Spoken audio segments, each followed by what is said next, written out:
I am so thrilled to invite Tina Fox back with her amazing cohort, founder of Women on Course, Donna Hoffman. Welcome, ladies. Thanks for having us. Thank you. It's great to be here. Oh my God, we're at Top Golf. Like, we pulled this off just like that. And it was amazing. We're having beautiful weather too. So what a great conversation to talk about golf, talk about women on course at Top Golf. Sounds good. I know. So I know our listeners got to hear a little bit about Tina the last episode, which is now going to be aired in a few days. So it's going to be really sweet. Donna, do you mind talking a little bit about yourself, your history, and just then we can get into really what is Women on Course? Certainly. Well, for a long time, I had no interest in golf whatsoever. I'm a CPA, and then I went into film production, and lo and behold, I discovered that the game of golf had a lot of things to offer that was on my to-do list. It had great time to exercise, I could spend time with my friends, and it's outside, and you can have a glass of wine while you do it. So I had a friend that was talking to me about a fishing company, and they were getting women into the game, and I thought, if people knew how golf had all these things to offer, they would all be flocking. So being who I am, I decided to make a television show about golf. I had the resources and it just took off. I mean, people were coming out of the woodwork interested. How do I get in the game? How do I meet these people? Where do I get those cute shoes? So I partnered up with a company and we got a sponsor, and we ended up putting out 30 happy hours around the country, bringing women together. And take it to today, 15 years later, we now host over 800 events a year, both on and off the golf course. And mainly it's for women to connect and get together. And oh, by the way, we put a golf club in their hand for those that don't golf, and they have an activity to do while they're networking. Where you, first of all, came up with the idea coming from fishing. I think that a lot of women would think that's funny, number one, but it just makes sense. I think for me, I hack. I'm not a great golfer, right? Right. Because it takes a lot of time to golf. But I think that so many women are so curious about it, and they are just a little bit more intimidated as to hey, how can I get started? But I don't know anybody. How is that going to work? And all that kind of stuff. Right. Well, you said something very important. You said it takes a lot of time. Well, it doesn't. So what I've done is taken this incredible sport and put it in a format that fits women's lives. So if we work or we have children, we're going to get this in, did little snippets of where they have time. So we start with a 1-hour event, and we might start at the Clubhouse, which is called the 19th hole. We don't have to start on the golf course. And a lot of women who are afraid, I'm not athletic or I'm out of shape, you start there and you look around the room and you see, look at all these people. Well, if they golf, I can golf. So the next step is maybe bring them to a Top Golf. And again, everyone can come and hit a few balls. And then people slowly get comfortable with the game. And what they learn is all the great things and all the great people that do it. That is great. So how many members do you think you guys have? So we have a community that's national. We have different markets. We have 15 markets where there is a designated market leader. This is somebody who has enjoyed the game, enjoys the opportunity to network, and wants to bring more women into the game. So through those 15 markets and across the United States, we have about 20,000 in our community that we connect with on a regular basis. That is fabulous. I mean, growing that to 20,000 members, kudos to you guys. That is awesome. And I might say during COVID, it is growing up leaps and bounds. We've grown 20%. So I would say by the end of this year, we're going to be about 40,000 people. Let's just talk a little bit about what some of your events look like. Okay, we know COVID and all that kind of stuff, but just give us we did this event, or you could learn this. Talk about some of maybe your workshops and or events, whatever. Just tell me some of the events. So I'm going to let Donna talk about the names of all the events, because she's really the creative when it comes to all of that. But we have in-person events. We do about 800 plus events, in-person events throughout the United States. Now with COVID, interestingly enough, golf is one of those sports that were not affected as much as some of the others. So what did change, however, is the size of the groups that we had. So we still participated in in-person events throughout the United States. And then one of the things that we also added, because of the fact that, COVID kept a lot of people inside, is we added virtual events. Right. So we offer 3 different formats per month. We offer one for the game of golf. So whether it's prepare to play, it's 12 steps to better business golf. We have a number of different topics. We also have a virtual event that's focused strictly around what we call the Success Series, which is all business focused for those that are interested in how do I apply business and networking with the game of golf. Super. And then the last one, of course, is every woman's favorite, the fashion, right? Yeah. So we're all into 'Cause casual. you gotta look cute. That's Exactly. right. This is from one of the fashion events. I Actually. love it. We're all into casual fashion, and so we host those through a lot of our apparel partners. But as far as our in-person event, Donna comes up with some really great events. So I'll let her talk about that. Yeah, so the first thing I figured out is not all golfers are created alike. There are 2 distinct different camps. Okay. One is the woman who knows her way around the golf course, knows how to play, maybe has a handicap. That's a completely different audience than the person who's starting out. So in our event design, we have to make a huge distinction between which ones you can go to. Because when you put them all together, a lot of women go, oh, I can play 18 holes with my friends. Well, no, you can't. You'll ask them to pull out their putter, and they're pulling out a pitching wedge that has a P on it. Yeah. So we have what I call a sip and swing, and Okay. that's for beginning golfers. It's an hour of a lesson, and then they get a glass of wine at the end. So that's a great first step. Then we have the next step, which I call a clinic and 3 holes. So they'll go out and they'll learn something, and then Okay. they'll go out on an actual golf course and practice what they've learned. Mm. And we do this at the end of the day because during the busy time, it would be just too crowded. So we take them out when the course isn't busy and let them really get comfortable out there. So smart. And then once they become course ready, which is a big term that we use, that means they know the etiquette, they know what to wear, they know what to bring.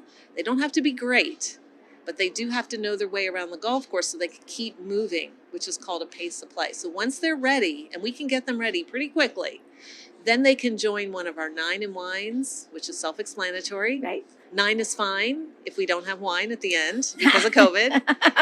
And then we have 18 holes of golf. So those are the basic formats. And then the best format everyone loves are the trips. And I know Okay. you're going on one. I know. I was just going to say, because last time I had not joined yet, but Monica and I, we just plowed and we're like, nope, we're going to join. So we were waiting for the one event, the one trip, but it got sold out too quick. Yes. And so then we're in the May trip, and we're really super, super excited. So I'm really, really excited for it. Yeah, so those are weekends that we just pamper you. We take extra care of everybody. They get lots of gifts and prizes, and it's for all skill levels. So a lot of people ask, do I have to be a great golfer? Because I really, really want to go on this trip.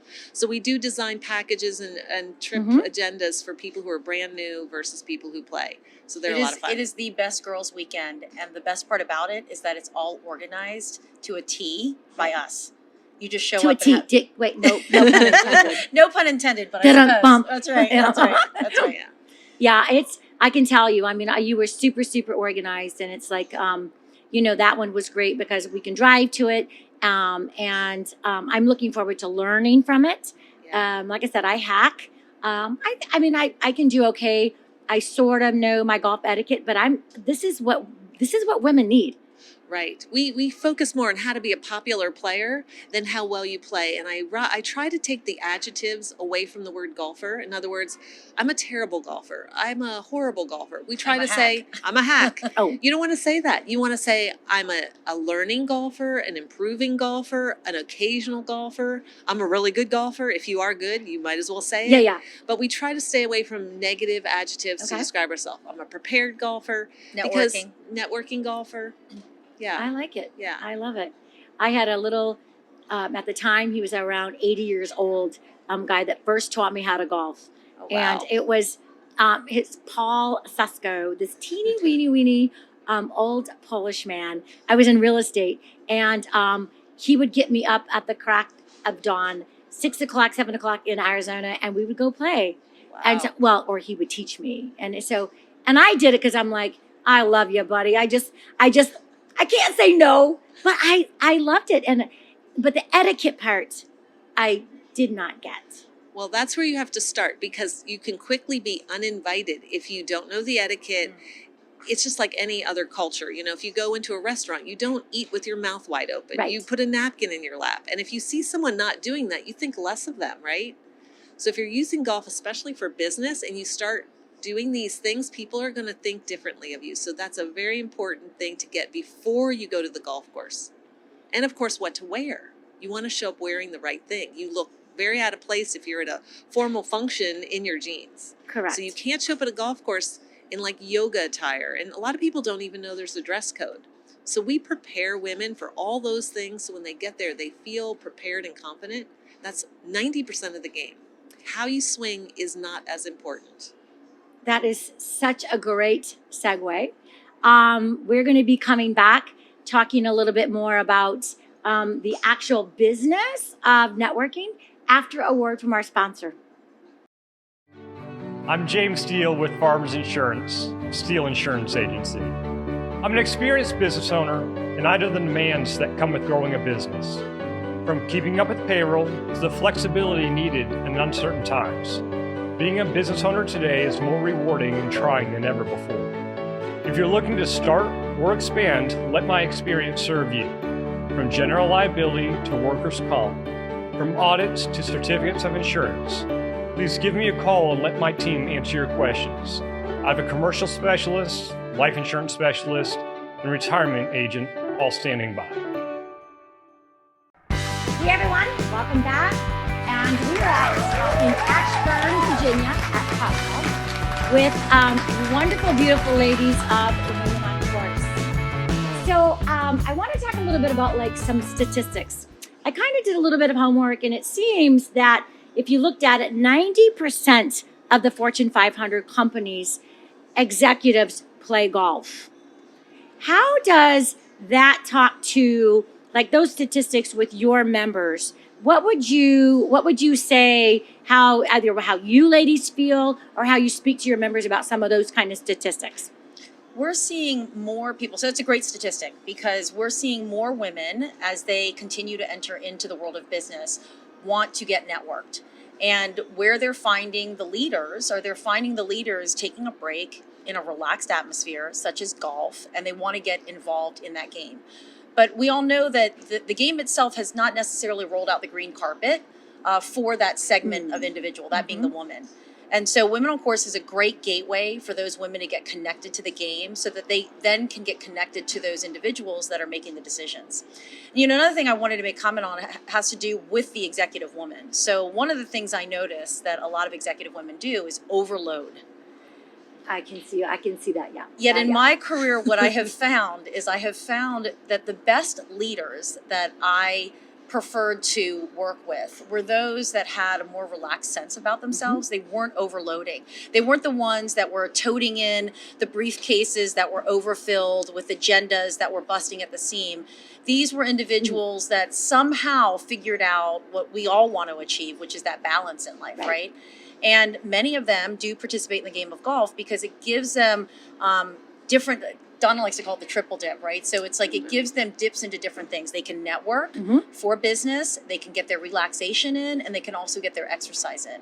When you can find an activity that allows you to triple dip, that's a great activity. So that stat is an important stat on why it is that Women on Course can help facilitate you into that triple dip of getting more done on the golf course.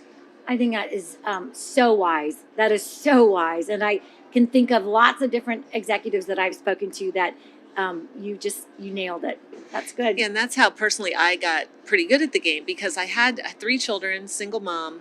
I went to work all day. I had 30 minutes to exercise at the gym. And I thought, I'm never going to find time for golf. So I took that 30 minutes and changed it into the driving range. Okay. So I went from work to the driving range, hit balls for 30 minutes, came home. Then I realized my 2 boys were like, Mom, we want to go with you. So now I got to spend time with these 2 little kids and get my exercise all in that 30-minute time frame so I could fit it in. And the other thing I'd say for women out there, they network in the same environment, cocktail parties, happy hours, coffees, lunches. When you go to the golf course, you get a completely different group of people, a whole new group. All these decision makers are there because they're making time for golf. So if you want to switch it up and get access to influencers, golf is a place to go. I think that's so smart. Yeah, even if you're just on a Thursday night, you want to hit some balls, you go to the driving range, you scope it out, you pick a little niche there for yourself, and there's two people on Right. either side of you, and you can start a conversation so easily. As opposed to, being at the networking group or event and like people shoving cards in your face and it's Right. like, hey, talk to me, talk to me, talk to me. This is me. This is what I'm about. You guys are talking about golf. Right. Or you're just, again, this is a beautiful day. Look at this. How you're so much more relaxed. Yeah, and if you're by yourself, you're not going to go to a bar and sit in a bar stool by yourself. You could, but the people you meet on either side may not be the same that be at the driving range. So That's really, really smart advice. Can you talk a little bit about what does your, I'm going to say ideal member, but not necessarily ideal, but give me an idea of who are your members? So we've got members ranging in age groups, in backgrounds, obviously in cities because we're national, in abilities. Okay. We've got all different kinds of people coming to Women on Course. The perfect member for a Women on Course membership is somebody who is welcoming and wants to enjoy the game at whatever level. It doesn't matter, right? So if you're ground zero, you're learning to get course ready, if you're somebody who is a recreational player, if you're somebody who has an established handicap and wants to get out there and play with other women in that same vein, you can do that at Women on Course. Okay. But we're really looking for that welcoming individual who wants to use this game in order to better themselves personally and professionally. yeah, and I like to say if you have a room of 50 women, there are 50 reasons why they're there. So we kind of break our ideal member into three categories. One is the person, like Tina said, they're ground zero. They know nothing about the game and they want to learn. Okay. So we have programs and formats for them. The second is the woman who wants to play. And I hear a lot, I play golf, I cannot find any women to play with. Right. I said, well, Okay. come to the right place when you come to Women on Course. So we can connect you to other women that play at your skill level. Some are competitive and some are not, but we'll still put you with the same level golfer. Okay. And then the third, of course, is that woman who networks for business and they have no idea that they should be learning golf so they can network in that setting. I think if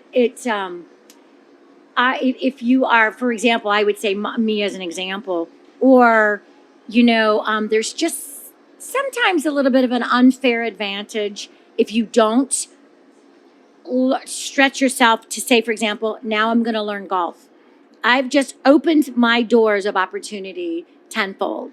Absolutely. Absolutely. I cannot tell you, I picked up golf at 46 years old. I have met some of the most incredible people.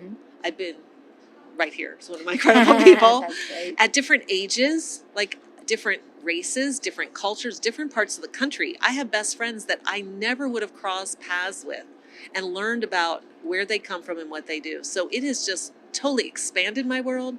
And I find as women get older, I hear a lot that they're isolated.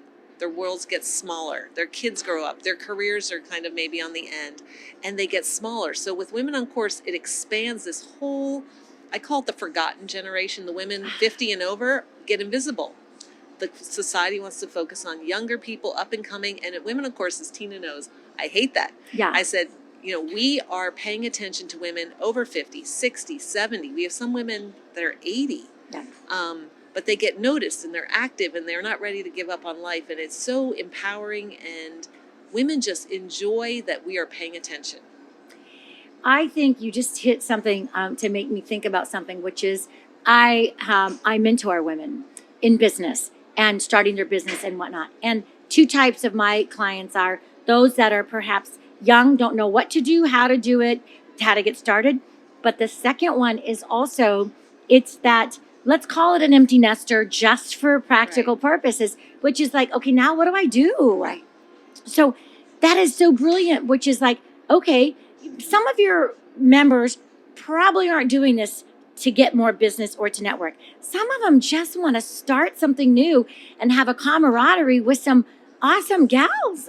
They want to wake up and have something that they care about. And I think people energize people. So like Tina here, we have a 14-year age gap. And I just look forward to every day, like talking to Tina. Okay. She's got energy. She's ready to go. And it brings out the energy in me because I could just like fade off into the sunset and go, let's but it energizes me, and I just love it. I could not do it without Tina. So Donna is an accidental mentorship. So we met when we were both panelists at a sales meeting, and I was so taken with her story, I decided to invite her to lunch. And from that grew this conversation that has now brought us together for Women on Course as founder and CEO. And one of the things I like about this mentorship concept is it's not just women to women, but the game of golf also involves the broader set, right? So women are 50% of the population and men are the other 50%. Right. And now we have a commonality. We have a space, a ground in which if women want to get involved in the game, men are already involved in the game, they want to mentor women in the game, we have that opportunity and we can make those connections on course. Women that are in business, or like you said, maybe they're empty nesters, maybe they're not in business, but they have something that they want to contribute back. Again, we give them the platform with purpose where they can now come and mentor other individuals. And when you're new to a game, any game, whether it's the game of golf, game of networking, whatever, having somebody who is your Mr. Miyagi, so to speak, to come through and support you in that and demystify things makes all the difference in the world. And Women on Course just sets people up for that level of success. I love it. And I can see how much, like, how easy it would be to then, like, all right, not be afraid to step your toe into the game of golf, but not just the game of golf, just in something new. We all have to stretch ourselves, but now you've got somebody that's going to be holding your hand, that's going to be teaching you.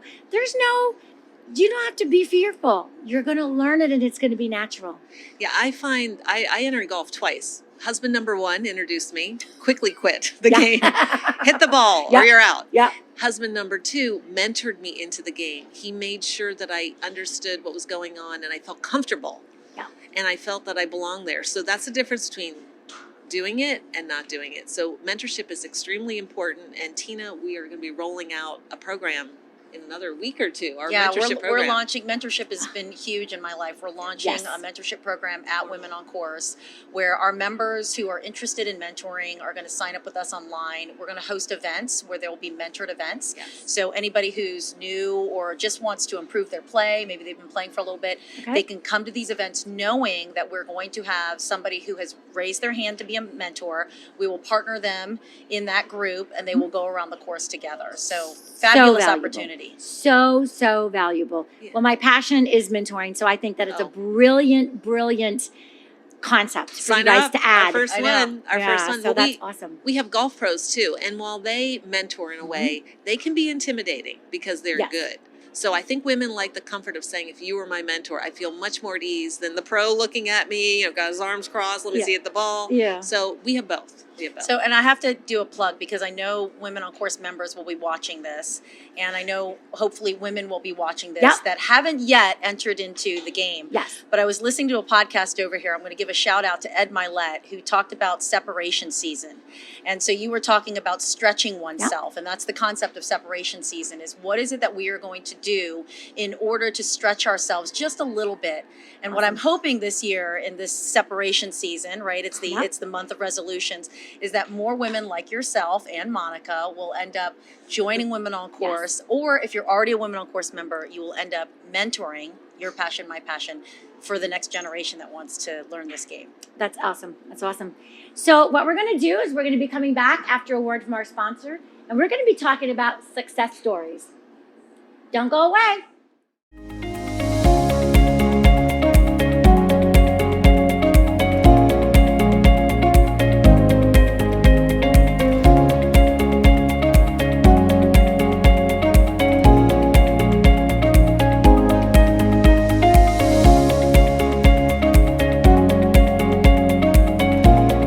We are JG Design, the proud producers of Entrepreneurs Hangout with Kylie Dahl. We are a company that specializes in video and audio production that will elevate your business and add value to your brand. Find us at jgdesignonline.com for more information.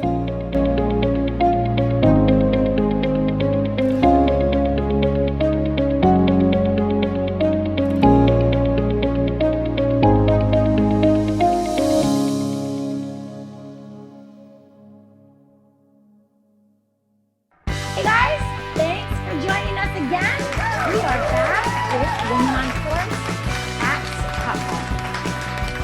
thought it would be really fun to wrap this up with some great stories that they've got. I'm going to call it like positive success stories.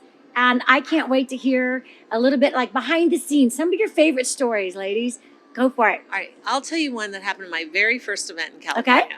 So it's a Tommy Bahama. It's a happy hour. Everybody's very happy. And I see people arrive. They're always happy. That's good for happy hour. But they arrive stressed. I see people, they're unsure. Women on course, it's new. What is it? They're on their phones. I'm like, all right, how is this going to work? I see people in their 30s. I see people in their 70s. They don't look like they're all going to get along. Not mixing and the mood, I'm like, I don't know if this is going to work. Well, at the end, of course, people are glowing from ear to ear. And I remember 2 women in particular walked up to me to say goodbye. And they were just, this is the best thing. Thank you so much. And I go, well, you guys have been friends forever. So, I'm glad you come out. Oh, are you kidding? We just met today. Oh, I go, funny. You met today? You guys look like you've been friends for your whole life. Well, we found out this in common and this in common. So that happens over and over and over at every event. This hodgepodge group, and they leave all connected. And that just to me is a huge success.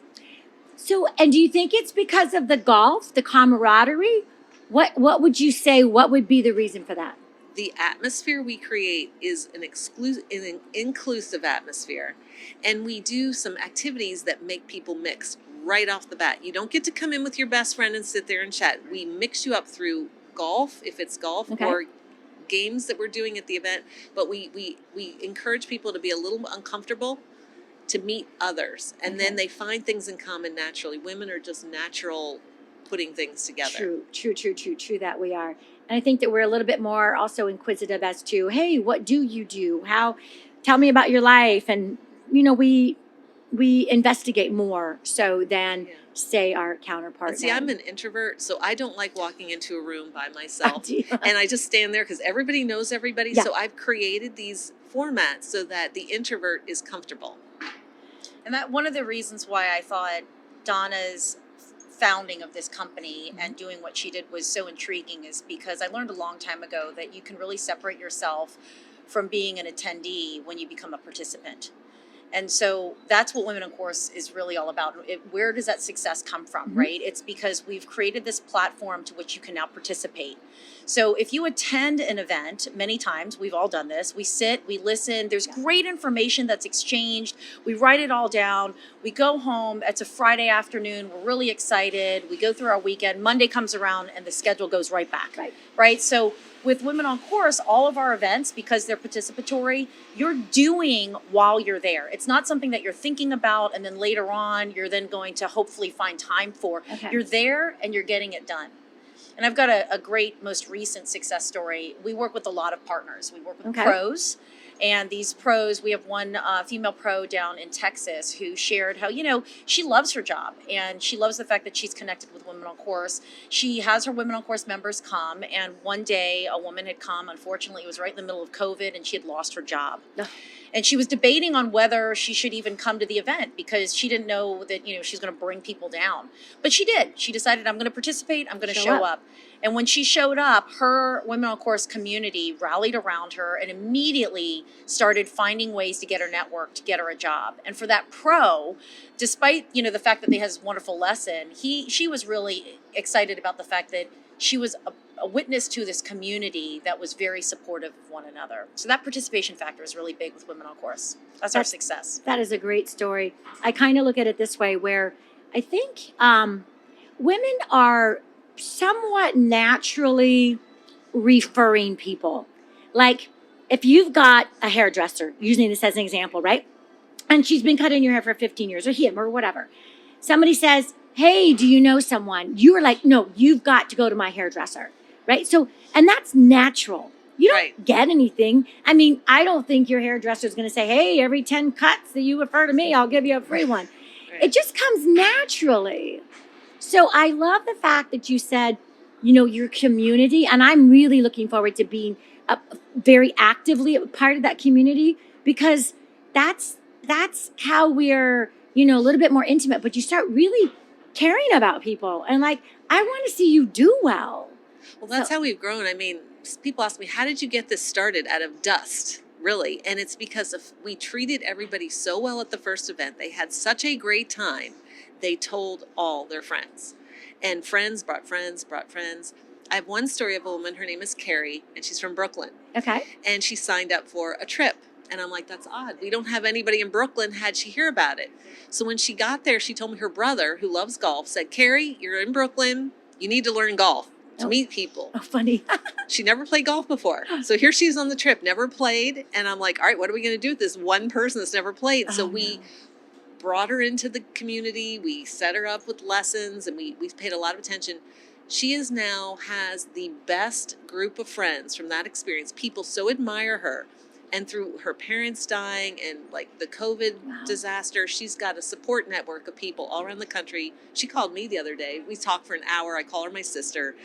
We're just incredibly lucky to be able to create these connections that people can rely on when life gets tough. So I think community is such a strong word because, especially now with COVID, where some of the things that you could do before you can't do, or you don't see the friends that you used to see as much, or whatever it is. And so if you've got that sense of community where, call it a sisterhood, call it a community, now, you probably have, it might be nationwide. Like, I'm going to go to this trip.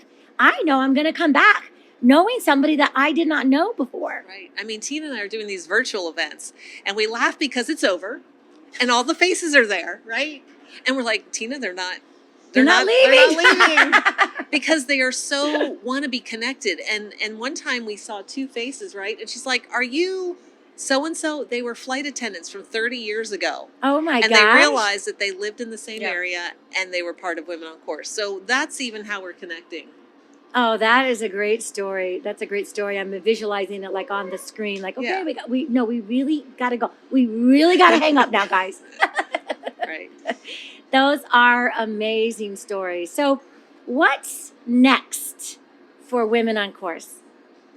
So we talked about the mentorship program. Yep. So we're really excited about that. Everybody is coming out from underneath COVID. So we are thrilled to be able to get into our larger format in-person events, what we call our signature events. Donna and I, we haven't really announced this, but we'd like to look at a business boot camp. So we're going to be working on that. Fabulous. Again, provided COVID regulations. So we've got a lot. We'll continue with our virtual events, of course, because this gives an opportunity for those who want to dip their toe into the game without ever having set foot on the course. They can do that. They can build their community from the comfort of their home, and then they can, eventually come out to some of our smaller format in-person events, our larger format, and even like you, go to a travel trip where they meet people throughout the United States. We also have international travel trips too. So if people are looking to get out of the U.S. at some point, that's another aspect of what Women on Course offers. So there's lots of programming.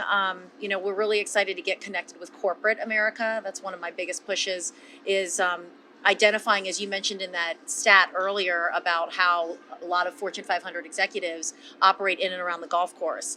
Well, we know that we need to get more women to operate in those areas as well. And they've got employee resource groups we want to get connected with. We'd like to establish the game for them. We'd like to connect with them for sponsorship. So we've got lots of things on our books. There's never a dull day at Women on Course. That's awesome because you know what, thinking about that, there's so much resources that we can tap into with the larger companies, your Fortune 500. They put a lot of resources to help, let's say, their sales team. Okay, we know that that's big. We talked about that before, Tina. Like, we're encouraging their sales team to go out and play golf. Right. Well, part of that is women. I mean, and they do get overlooked just maybe by the under chance, if you will, that they don't know how to play yet. Well, and just telling women go play golf, they're like, well, I don't know where to go or how to get started. And I'm seeing a very big uptick in women. Do you have it in Charleston? Are you in Tulsa? Are you in It's coming out of the woodwork. People want Women on Course concept in their area. So we're looking for new market leaders to grow. And we're also speaking to golf courses directly. I've been in this industry 15 years, and the courses need to embrace women as a segment. And a lot of them just don't understand the needs of women and what they need to do to make it welcoming for them. So we are looking for golf courses that want to bring the program in, because you start with 4 people, and in a year you'll end up with 180 people regularly playing at their golf course. This brings up a thought in my mind, which is like, but do they not know? Clearly they know, Donna, the benefit of bringing the Women on Course. clearly they've got to know the benefits. They know that women are a big segment they need to bring in, but they don't know how to bring them in and how to keep them in. I do. Yes. We do. And it's not the same way you bring in a man. They like to play a round of golf, have a beer, and they're home. Women may not ever play around, Right. but they can still be at their golf course, taking lessons, having cocktails and dinner afterwards, buying things in the pro shop. It needs to be clean. It needs to be set up a certain way. And they're so busy. They're so overwhelmed, a lot of these courses, because of the staffing, that they're focused on the tournaments that are playing 18 holes. And we play golf many other ways. Right. So we can teach courses, and we have a lot of interest now. We have a few calls. We can maximize the revenue in your golf course in other ways. Exactly. But a lot of them aren't business people. They're golf pros that want to be on the tour, and that's who's running the operation. So we have to teach them. We have to help them. We have to. It's a big job. That's awesome. So, unfortunately, we're going to wrap it up. But I am so thrilled to be like a part of your community. I am passionate about it. I'm going to do anything I can do to help you guys grow, spread the word. You guys are going to have all of the contact details for Women on Course. Go to their website, see some of their fun events. I don't know if all of the events are sold out, but they sell out quick. So you're going to want to jump on it. Let's get Women on Course in every city. There you go. If we have you in every city, we could do that. Well, we're going to spread the love. Thanks, you guys. Bye. And guess what? Stay tuned because we cannot do this without you. Thank you so much, you guys. All right, we cannot end this session being at Topgolf without us hitting some balls, girls. Come on. Let's do it. Let's do it.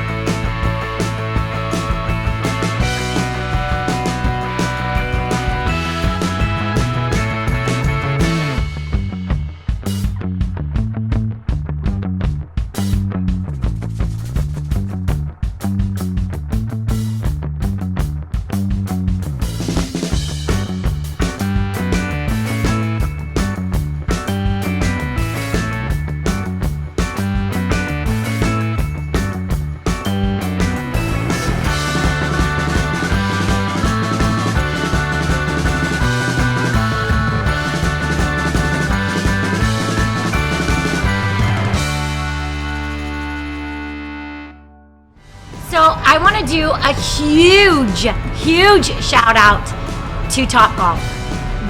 You guys have made this an epic podcast event. Awesome. We're happy to have you guys. We're really happy that you joined us and happy that you can enjoy the venue.